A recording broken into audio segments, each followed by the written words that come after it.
Boletim Coppola.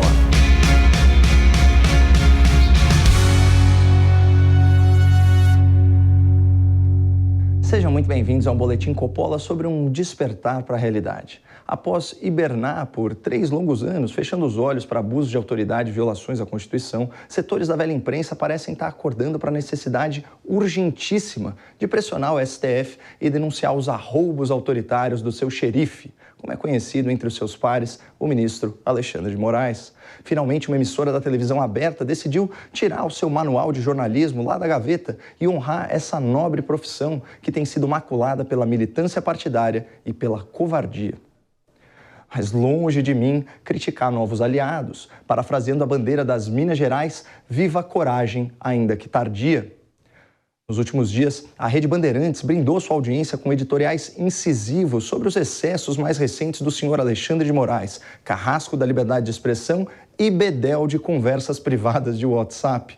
Enquanto profissionais veteranos da velha imprensa, como Eliane Cantanhede, da Globo News, passam pano para o xerife, qualificando as suas grosseiras transgressões à lei como medidas preventivas legítimas, o âncora da Band, Eduardo Oineg, lavou a alma dos telespectadores, subindo o tom e chamando as coisas pelo que elas são.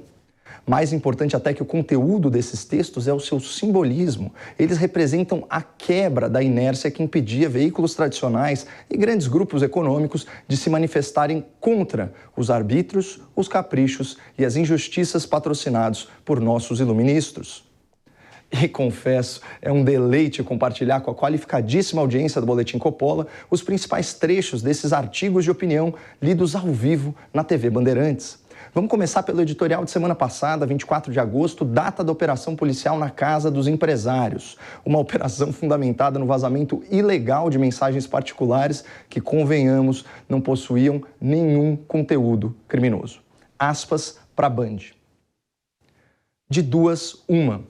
Esses empresários são conspiradores, financiadores de um golpe de Estado e, por esse motivo, cheio de informações nas mãos, o ministro Alexandre de Moraes mandou a polícia na casa e no escritório deles, ou a alternativa é muito pior.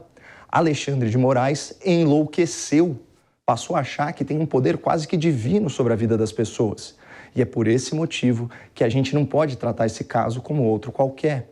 Há um lado lunático nessa história e a gente tem o direito de saber qual é. Fecha aspas. Agradecemos aí à Rede Bandeirantes por vocalizar a nossa indignação neste caso, mas aproveito para mencionar 3 fatos que eu não vi devidamente citados e discutidos na TV aberta até o momento. Primeiro fato, a Procuradoria-Geral da República e entidades ligadas ao Ministério Público denunciaram repetidas vezes as violações constitucionais praticadas por Alexandre de Moraes, especialmente o desrespeito ao sistema acusatório e aos princípios que norteiam o devido processo legal. E, infelizmente, o bang-bang do xerife contra a Carta Magna não é um caso isolado.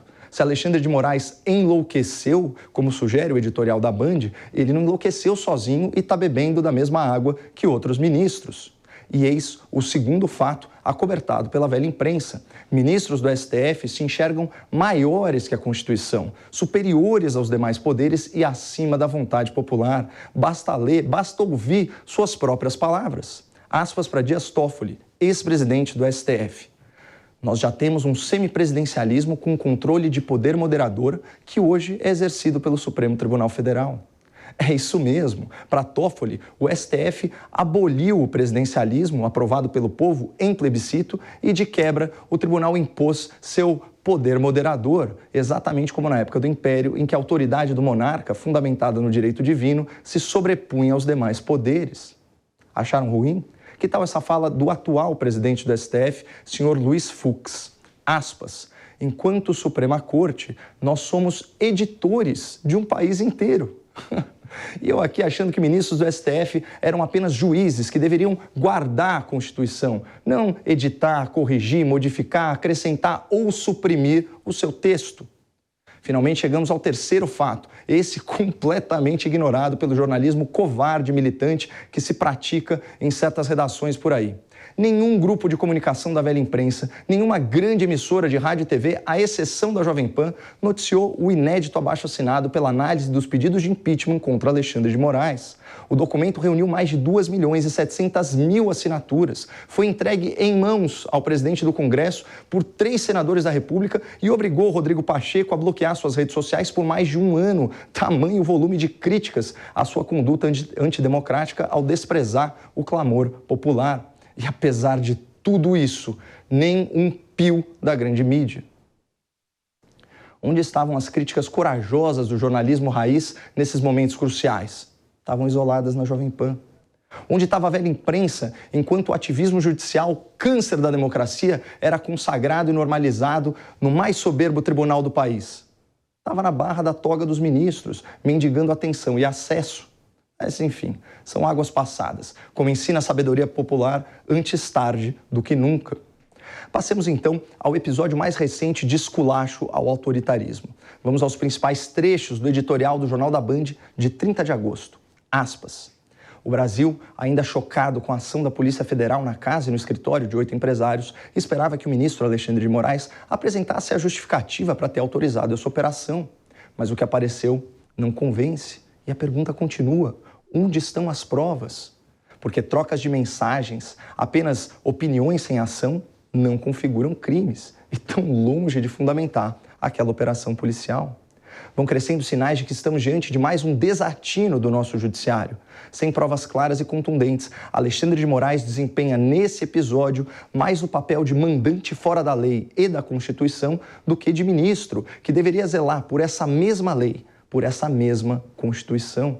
Queremos acreditar que ainda possam existir evidências convincentes, mas a expectativa se reduz. Ou será que esse material não existe mesmo e o país vai ter que conviver com um ministro do Supremo que virou, de fato, mandante de operações ilegais?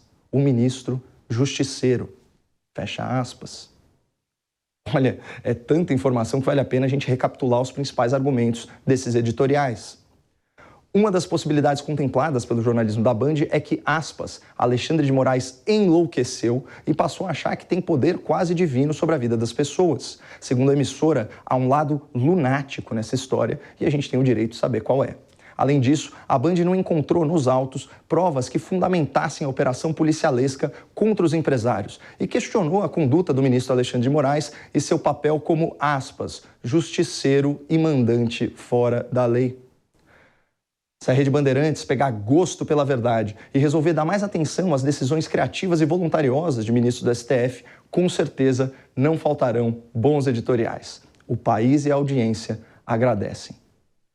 Muito obrigado, não percam a esperança na imprensa e fiquem com Deus.